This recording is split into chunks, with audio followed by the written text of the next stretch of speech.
ఎందుకంటే ఇంత ప్రార్థన జీవితం కలిగిన అమ్మమ్మ దొరికేది చాలా కష్టం. అయితే మీరు మీ ఒక జనరేషన్కు మీరు బ్లెస్సింగ్గా ఉండారు. ఆమె నాకు అమ్మమ్మ ఉంటున్నది. మా అమ్మమ్మను అంతే మంచి ప్రార్థన కలిగిన వ్యక్తి.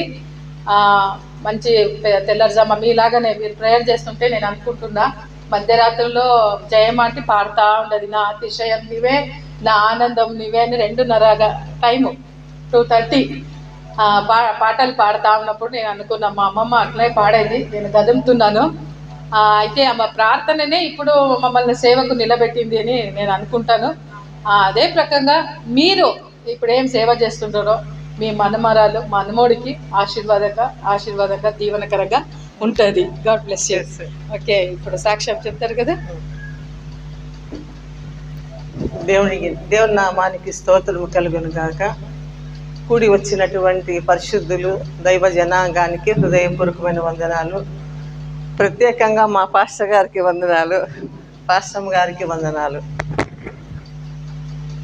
దేవుడు ఈ స్థలానికి మమ్మల్ని తీసుకొచ్చిన విధానాన్ని బట్టి నీకు స్తోత్రములు.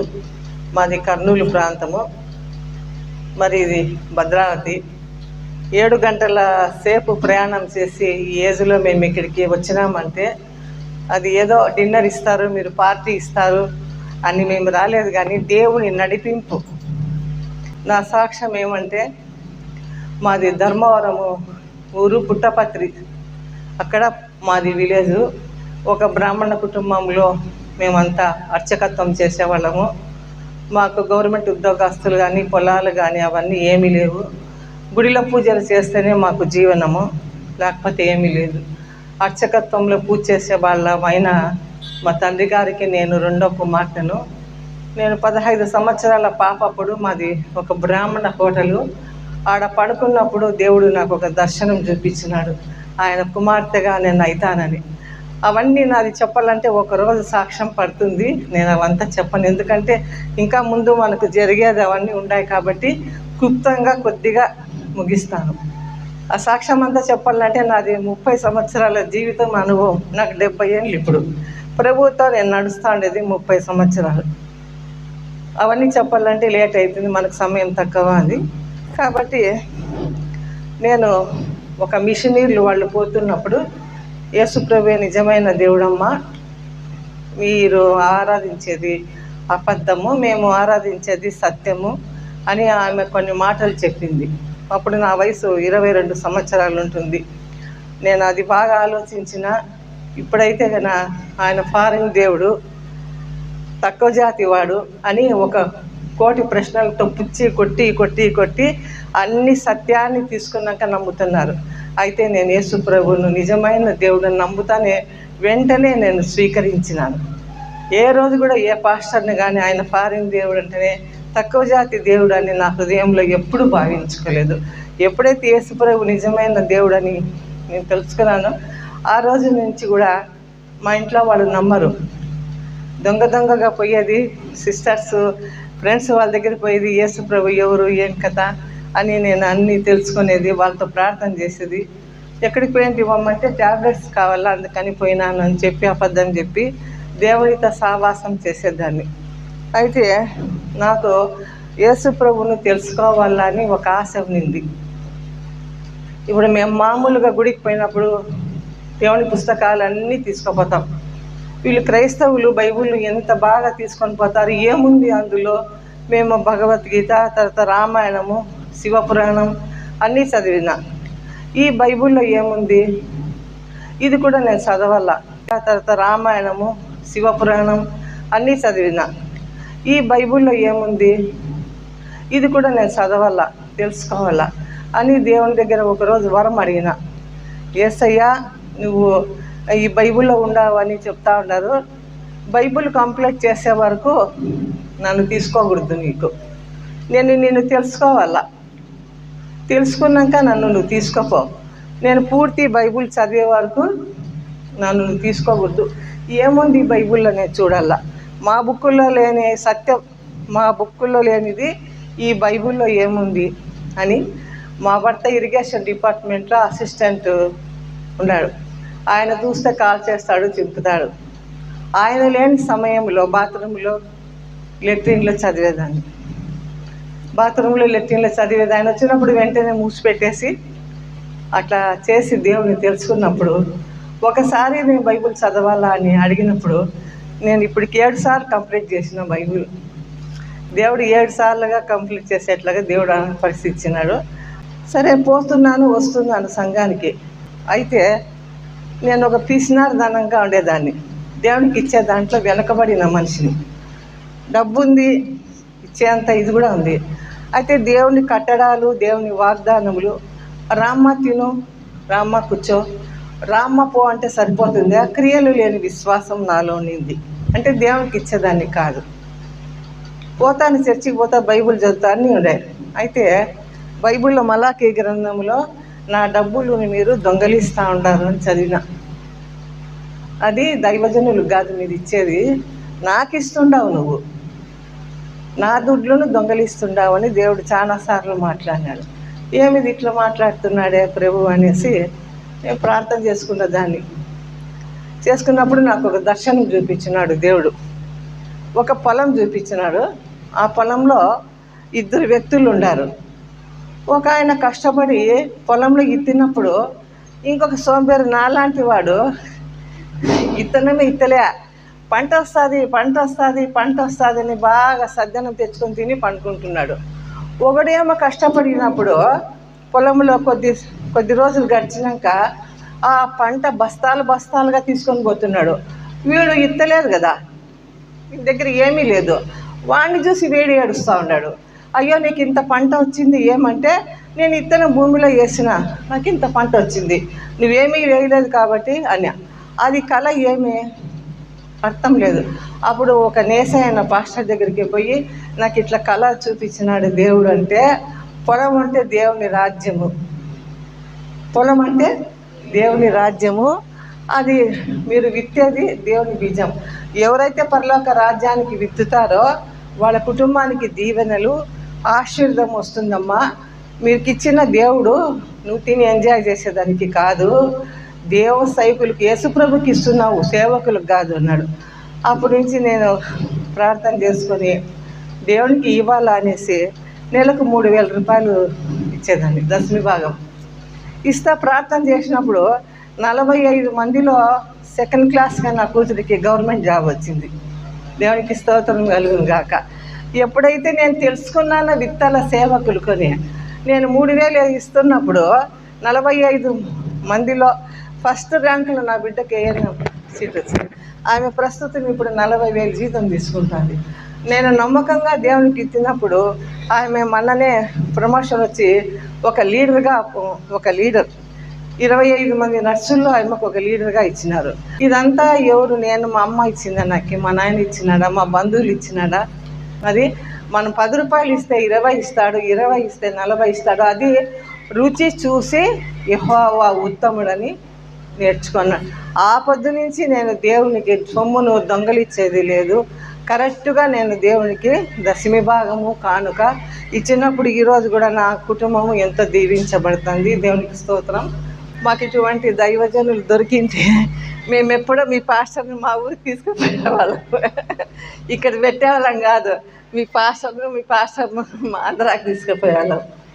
నిజంగా ఇంత గొప్ప ఆరాధికులు, మరి పరిశుద్ధాత్మతో నింపినటువంటి దైవజనులు మీకు దేవుడు ఇవ్వడము చాలా అదృష్టం. నాకు కుళ్ళుగా ఉంది, నేను కుళ్ళు పడుతున్నాను. ఇంత దైవజనులు ఇచ్చినారే, మా ప్రాంతంలో ఇటువంటి వాళ్ళు నింటే మేము ఇంకా ఎంత పెద్దగా అవుతామని చాలా సంతోషం మిమ్మల్ని చూసి.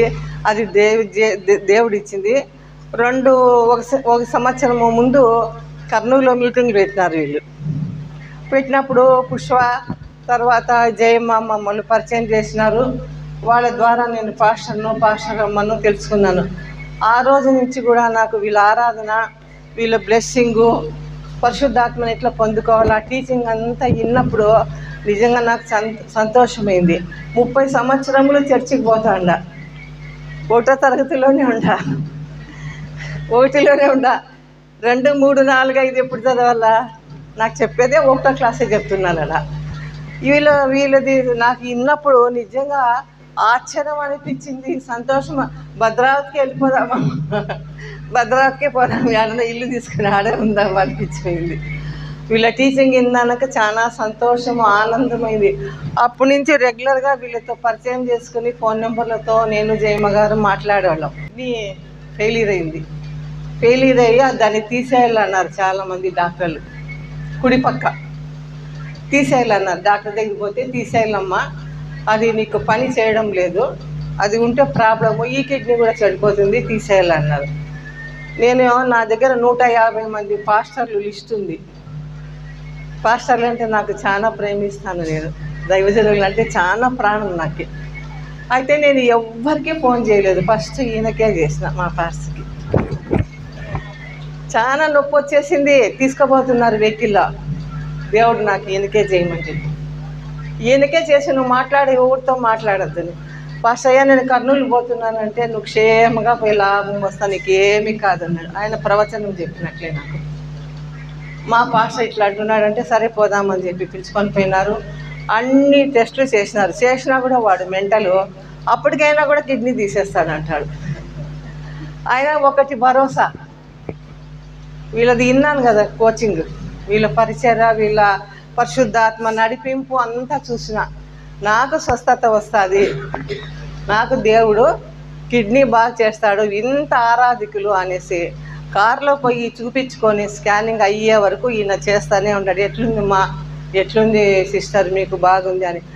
అంత స్కానింగ్ అయిపోయినాక మరుసటి రోజు రమ్మన్నాడు. సీతారామయ్య డాక్టర్, స్పెషలిస్ట్ అయిన, కర్నూలు జిల్లాకే ఫేమస్. మరుసటి రోజు రాయి అంటే మరుసటి రోజు 3 గంటలకు మా అల్లుడు పోయి తీసుకొచ్చా. వాడు ఇట్లా అంతా చూసి వాడు ఆశ్చర్యపోయినాడు, ఏం చెప్పాలో కూడా అర్థం కాలే. కిడ్నీ తీసేయాలని 3 సార్లు చెప్పి అదంతా వెనక్కి ముందుకి చూస్తున్నాడు, వానికి అర్థం కాలే. నేను ఒక పక్క నిలబడకుండా కిడ్నీ ఓపెన్ అయింది, పనిచేస్తుంది, కిడ్నీ ఓపెన్ అయింది కదా పనిచేస్తుంది అని. ఇది ఏమబ్బా ఇంత ఆశ్చర్యము, సేవకుడు చేసిన ప్రార్థన నిజంగా ఆశ్చర్యంగా అయింది కదా అని సంతోషపడిన. మా కుటుంబం కూడా ఏమవుతుందో అమ్మకని చాలా ఇది కదా. అది జరిగిన కొన్ని రోజులకు మా పెద్ద కొడుకు గుంతకల్లో ఉన్నాడు. ఆయనకు ఫుల్ డ్రింకర్, బీడీలు సిగరెట్లు డ్రింకర్ బాగా. అట్లా ఒక రోజు 9 గంటలకు వచ్చి పాపతో కలిసి భోజనం చేసేటప్పుడు కాలు పడిపోయింది, చెయ్యి పడిపోయింది, నోరు